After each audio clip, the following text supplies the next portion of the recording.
राधे राधे। पिछले अध्याय में हमने देखा कि दानवों से पराजित होकर देवता भगवान श्रीहरि विष्णु की शरण में पहुंचते हैं। भगवान उन्हें क्षीर सागर के मंथन का दिव्य उपाय बताते हैं जिससे अमृत की प्राप्ति हो सके। इसके बाद देवता और असुर आपसी संधि करके मिलकर समुद्र मंथन का आरंभ करते हैं। जैसे ही क्षीर सागर का मंथन शुरू होता है, मंदराचल पर्वत को मथानी और वासुकी नाग को रस्सी के रूप में प्रयोग किया जाता है। दोनों पक्ष अपनी पूरी शक्ति और उत्साह के साथ मंथन प्रारंभ करते हैं, लेकिन जैसे जैसे मंथन आगे बढ़ता है, समुद्र की गहराइयों से एक एक करके अनेक रहस्यमयी और दिव्य वस्तुएं प्रकट होने लगती हैं। सबसे पहले प्रकट होता है अत्यंत भयंकर और विनाशकारी हलाहल विष। उसकी ज्वाला और प्रभाव इतना तीव्र होता है कि तीनों लोकों में हाहाकार मच जाता है। देवता और असुर दोनों ही इस संकट से व्याकुल होकर भगवान श्रीहरि विष्णु की शरण में पहुंचते हैं। भगवान विष्णु के निर्देश पर सभी देवता भगवान शिव के पास जाते हैं और उनसे इस भयंकर संकट के समाधान की प्रार्थना करते हैं। समस्त सृष्टि की रक्षा हेतु भगवान शिव अत्यंत करुणा से उस हलाहल विष का पान कर लेते हैं। देवी पार्वती की अनुमति लेकर जब वे उस विष को ग्रहण करते हैं तो उसका प्रभाव उनके कंठ में रुक जाता है और वे नीलकंठ कहलाते हैं। जब भगवान शिव इस विष का पान कर रहे थे, तब उसकी कुछ बूंदें उनके हाथों से छलककर पृथ्वी पर गिर जाती हैं। वे बूंदें पृथ्वी पर गिरकर बिच्छुओं, नागों, विषैले पौधों और अन्य विषैले जीवों में समा जाती हैं, जिससे उनकी प्रकृति विषैली हो जाती है। इसके पश्चात भगवान शिव के इस महान त्याग से समस्त सृष्टि संकट मुक्त हो जाती है, चारों ओर शांति स्थापित हो जाती है और देवता तथा असुर पुनः उत्साह और ऊर्जा से भर जाते हैं। इसके बाद सभी मिलकर पुनः पूरी शक्ति और श्रद्धा के साथ समुद्र मंथन करने लगते हैं। कुछ समय बाद प्रकट हुई। देखिए, ऋषि मुनियों के लिए गाय अत्यंत महत्वपूर्ण होती है, क्योंकि वह उन्हें जीवन यापन करने और यज्ञ करने के लिए दूध और घी जैसे अमूल्य धन प्रदान करती है। इसलिए यह सुरभि गाय जशियों को प्रदान की गई। अब सुरभि गाय के बाद उस समुद्र की लहरों से बाहर आया उच्चैश्रवा नामक घोड़ा। उसका रंग चंद्रमा के समान श्वेत था। उसे देखते ही बलि महाराज ने उसकी मांग की। देवराज इंद्र को भगवान नारायण की बात याद थी, इसलिए उन्होंने कोई भी विवाद किए बिना वह घोड़ा बलि महाराज को दे दिया। उच्चैश्रवा के बाद उस मंथन से बाहर आया ऐरावत हाथी। उसका रंग भी श्वेत था, उसके 4 दांत थे और ऐरावत के साथ 8 दिग्गज अर्थात 8 दिशाओं की रक्षा करने वाले हाथी प्रकट हुए। उनके साथ 8 हथनियां भी थी। तत्पश्चात समुद्र से कौस्तुभ मणि और पद्मराग मणि उत्पन्न हुई। भगवान श्री हरि ने उन्हें अपने वक्षस्थल पर धारण किया। 8 इसके बाद वैदिक मंत्रों का उच्चारण किया गया और बादलों ने प्रत्यक्ष रूप में वहां उपस्थित होकर ढोल, गड्ढे, शंख, बांसुरियां बजाई। समुद्र ने उन्हें पीले रश्मि वस्त्र प्रदान किए। वरुण देव ने दिव्य फूलों की माला अर्पित की और विश्वकर्मा ने बहुमूल्य आभूषण दिए। ब्रह्मा जी ने उनके हाथ में पकड़ने के लिए कमल पुष्प दिया और इस प्रकार उनका अभिषेक पूरा होने के बाद वे अपने हाथों में वरमाला लेकर पूरी सभा में विचरण करने लगे। लक्ष्मी देवी ने सोचा, एवं विमृश्य व्यभिचार सद्गुण वरम निज कश्यप गुणा स्वयं वरम। यहां उपस्थित सभी लोगों में से कोई ऐसा नहीं है जो सभी सद्गुणों से पूर्ण हो। किसी ने तपस्या की है लेकिन क्रोध को वश में नहीं कर पाया। किसी के पास महान विद्वत्ता है लेकिन उसकी भौतिक भोग विलास की इच्छा समाप्त नहीं हुई। कोई महान पुरुष है लेकिन वह कर्म के नियंत्रण में है। और यहां उपस्थित प्रत्येक व्यक्ति किसी न किसी पर आश्रित है, इसलिए वह सर्वोच्च नियंता परमेश्वर नहीं हो सकता। इस प्रकार गंभीरता पूर्वक विचार विमर्श करने के बाद श्री रामा देवी ने भगवान मुकुंद को अपने पति के रूप में चुना। उन्होंने कमल के 9 पुष्पों की माला भगवान को पहनाई और स्वयं भगवान के साथ जाकर खड़ी हो गई। भगवान श्री नारायण ने भी उनका स्वीकार किया और इस शुभ घड़ी का उत्सव मनाने के लिए सभी गंधर्व गण और उनकी पत्नियां विभिन्न वाद्य यंत्र बजाने और गाने लगे। देवताओं ने पुष्प वर्षा की और ऋषियों ने वैदिक मंत्र उच्चारण किए। इस प्रकार समुद्र मंथन के मध्य में ही भगवान नारायण का श्रीमती लक्ष्मी देवी के साथ विवाह संपन्न हुआ। और फिर एक बार समुद्र मंथन प्रारंभ हुआ और इस बार आप जानते हैं उसमें से क्या निकला। इस बार मदिरा प्रेमियों को अपने नियंत्रण में करने वाली कमलनेनी वारुणी देवी प्रकट हुई। भगवान की अनुमति लेकर दानवों ने उनका स्वीकार किया। फिर से मंथन प्रारंभ हुआ और आखिरकार प्रतीक्षा की घड़ी समाप्त हुई। समुद्र की उत्तम लहरों से एक दिव्य पुरुष प्रकट हुआ। उसकी भुजाएं अत्यंत बलिष्ठ थी। उसका कंठ शंख के समान पड़ी 3 रेखाओं से अंकित था। वह नव यौवन से भरपूर था और उसका कांतिमान शरीर दिव्य आभूषणों एवं वस्त्रों से सुसज्जित था। उसने पीले वस्त्र धारण किए हुए थे और उसके हाथ में एक स्वर्णिम कलश था। और आप जानते हैं यह दिव्य पुरुष कौन था? वे थे भगवान विष्णु के कला अवतार और आयुर्वेद के मूल प्रवर्तक साक्षात धन्वंतरी देव। और उनके हाथ में ऊपर तक लबालब भरा हुआ अमृत का कलश था। अब देखिए, जैसे ही असुरों ने धन्वंतरी देव और अमृत कलश को देखा, उन्होंने सारी मर्यादाएं तोड़ दी।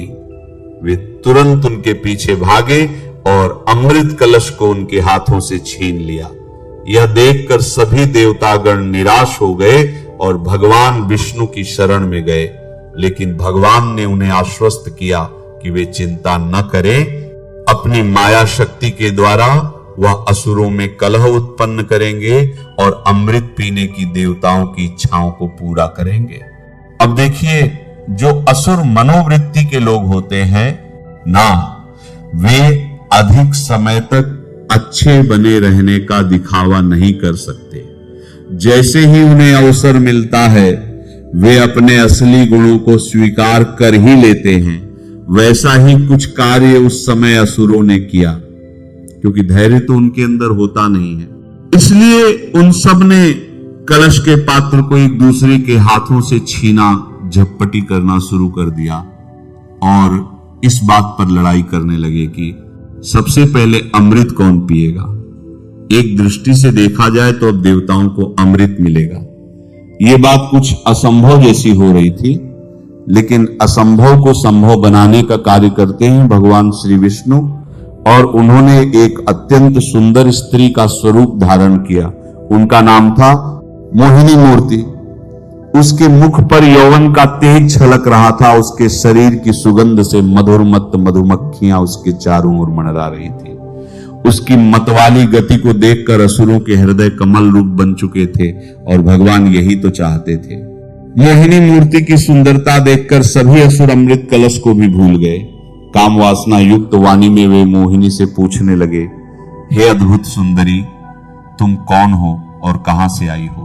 कहीं ऐसा तो नहीं कि विधाता ने तुम्हें यहां हम सबके मन और इंद्रियों को सुख देने के लिए भेजा हो? वैसे तो हम असुर और देवता एक ही पिता के पुत्र हैं, लेकिन इस अमृत के कलश को लेकर हमारे बीच में भेद चल रहा है। अब तुम ही हमारे इस कलह को सुलझाओ और तुम्हारी इच्छा अनुसार इस अमृत को हमें आपस में बांट दो। अब देखिए, जब असुरों ने इस प्रकार कहा तो मोहिनी मूर्ति के रूप में वहां उपस्थित भगवान नारायण मंद मुस्कुराने लगे। उन्होंने मधुर वाणी में आकर्षक भाव मुद्रा द्वारा असुरों से कहा, हे कश्यप पुत्रों, मैं तो एक पथचली होती हूं, तुम्हें मुझ में पर इतना विश्वास है। वैसे तो आप जैसे बुद्धिमान लोगों को मुझ जैसी स्त्री पर कभी भी विश्वास नहीं करना चाहिए, लेकिन फिर भी यदि आप सबकी यही इच्छा है तो मैं आपकी इच्छा अवश्य पूरी करूंगी। लेकिन मेरी एक शर्त है, इस अमृत को मैं जिसे चाहूं उसे बांटूं तुम में से कोई भी इस बात पर आपत्ति नहीं उठाएगा। यदि मंजूर है तो बताओ। अब देखिए, मोहिनी मूर्ति की सुंदरता देखकर असुर इतने प्रभावित हो चुके थे कि उन्होंने बिना कुछ सोचे समझे अनुमति दे दी और अमृत पान के लिए तैयार हो गए। सभी देवताओं और दानवों ने उपवास रखा, स्नान करके यज्ञ की अग्नि में आहुति दी, ब्राह्मण को दान दिया और फिर पूर्व दिशा की ओर मुख करके अमृत का पान करने के लिए बैठ गए। मोहिनी मूर्ति भी सुंदर वस्त्रों और आभूषणों से सुसज्जित होकर उस यज्ञ स्थल में आ पहुंची। असुरों के सामने उसने अपनी मधुर मुस्कान दिखाई और अत्यंत मीठे शब्दों में कहने लगी, हे शक्तिशाली असुरों, ये देवता बड़े ही लालची हैं, लेकिन आप सब तो बड़े ही सज्जन एवं धीर हैं। आप तो प्रतीक्षा भी कर लेंगे, लेकिन इन देवताओं में थोड़ा भी धैर्य नहीं है।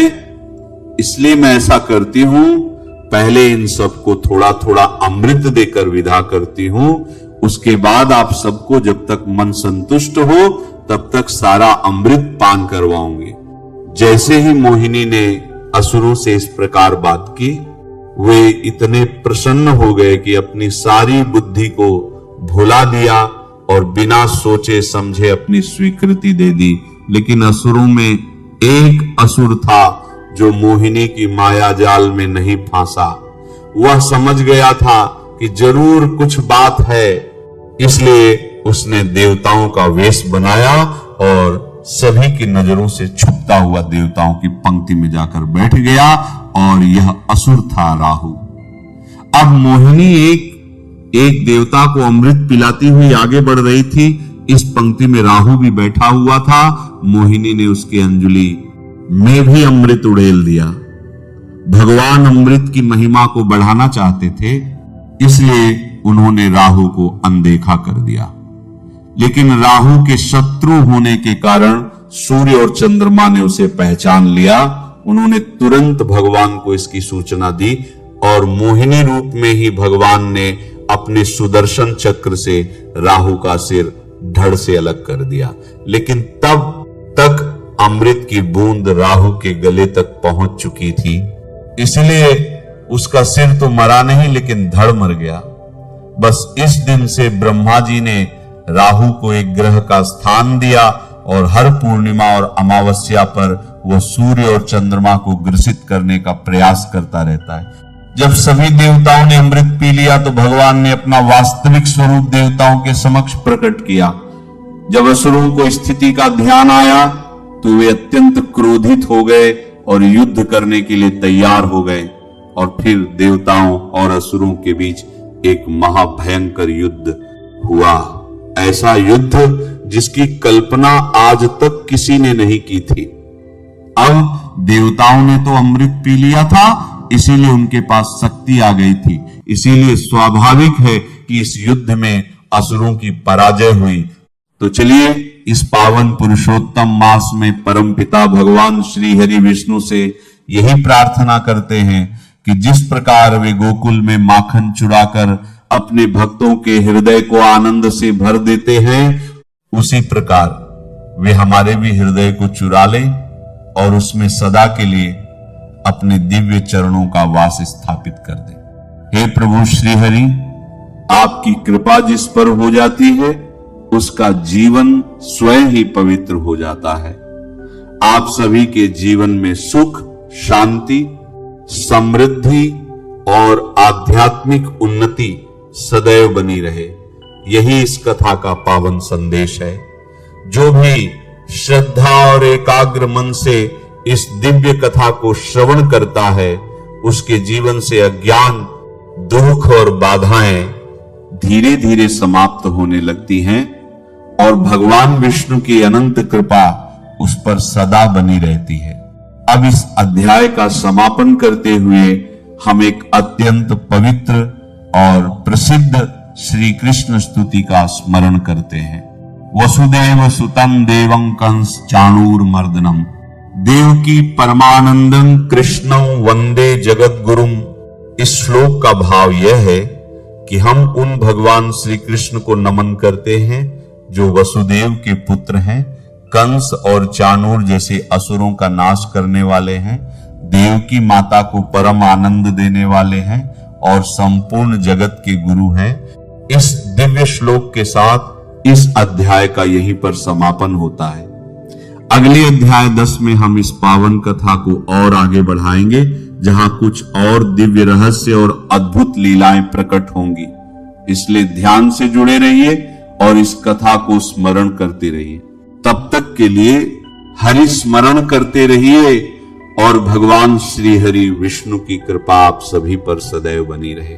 अगले अध्याय में पुनः मिलेंगे, तब तक के लिए राधे राधे। राधे राधे दोस्तों, मुझे कि यह वीडियो पसंद आया तो आपको यह वीडियो अधिक मास कथा अध्याय 9 के बारे में बताया गया है। और भगवान की कृपा सभी पर हमेशा बनी रहे, श्री कृष्ण जी की कृपा। और मेरे वीडियो को शेयर कर दीजिएगा, चैनल को सब्सक्राइब करके वीडियो को लाइक करना बिल्कुल नहीं भूलिएगा। कमेंट करके बताइएगा यह वीडियो कैसा लगा। चलिए फिर से मिलते एक नए अध्याय में, अध्याय नंबर 10 में। तो चलिए फिर से मिलते हैं। राधे राधे, ओम नमः शिवाय, जय कृष्ण भगवान, ओम नमः शिवाय, जय विष्णु भगवान की जय। ओम नमः भगवते वासुदेवाय नमः। ओम नमः भगवते वासुदेवाय नमः।